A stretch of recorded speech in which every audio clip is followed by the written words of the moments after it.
आगे बढ़ते हैं। मुख्यमंत्री पुष्कर सिंह धामी के जनसंपर्क अधिकारी नंदन सिंह बिष्ट को बहाल कर दिया गया है।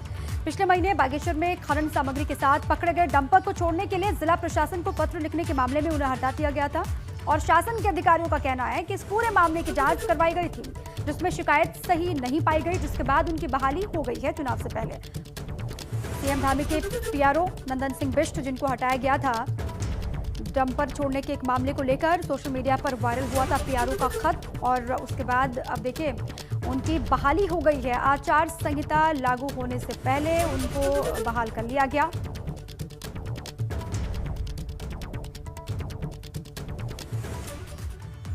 अब आचार संहिता लगने के बाद पुलिस प्रशासन चौकन्ना हो गया है। कुमाऊं के डीआईजी नीलेश आनंद भरने का कहना है कि जिले की सभी जिलों की सीमाओं पर नाकेबंदी कर दी गई है। चुनाव आयोग के निर्देशों के हिसाब से ही पुलिस काम कर रही है और चुनाव के दौरान अवैध लेन देन, शराब बांटने पर विशेष नजर रखी जाएगी। अरे जो कोविड के नियम सबसे पहले तो पालन किए जा रहे हैं। रैलियों पे इस पे रोक लगा दी गई है किसी भी प्रकार की। उसके बाद जो है जो फेस मास्क और सोशल डिस्टेंसिंग है कोविड के, वो भी किए जा रहे हैं। इसके अलावा जो नाका और चेक पोस्ट और बाकी जो टीमें होती है, स्टैटिक सर्विलांस, फ्लाइंग स्क्वाड, उसको भी जो है एक्टिवेट कर दिया गया है।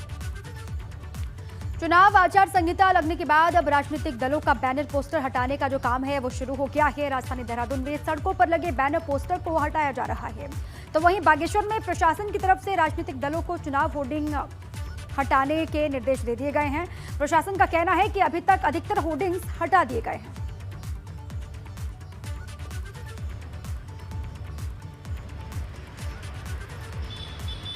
आचार संहिता लागू हो गई है, जिसके बाद सब युद्ध स्तर पर जो पार्टियों के बैनर पोस्टर होर्डिंग्स अलग अलग हिस्सों में लगे हुए हैं, उनको हटाने का काम भी शुरू हो चुका है।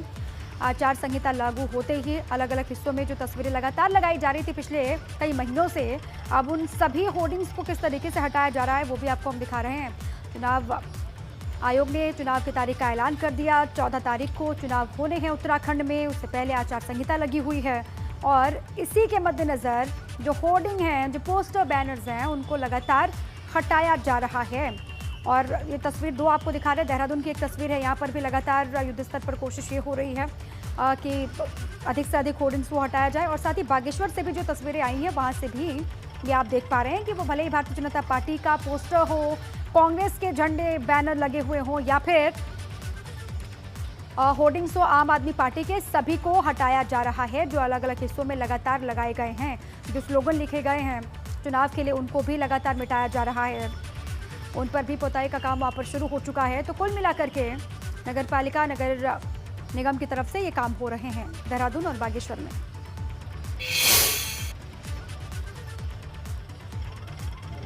धारा 144 में प्रभावी है और साथ साथ में आचार संहिता का जो अपना प्रोसीजर है, उसके तहत शुरुआती दौर में जो हमें 24 घंटे में सारे जो सरकारी भवन है, सरकारी प्रोसेस है, उससे जो प्रचार प्रसार की सामग्री है और जो निर्वाचन आयोग के मानकों के तहत जो नहीं लगाई होती है, उसको हटाया जाता है, वो हटा दिए गए हैं।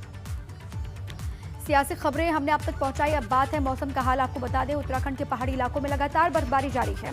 आपके सामने अलग अलग जगहों की 5 तस्वीरें हम रखने जा रहे हैं, जिसमें पिथौरागढ़, धारचूला, बड़कोट और चमोली में लगातार बर्फबारी किस तरीके से हो रही है वो आप देख सकते हैं।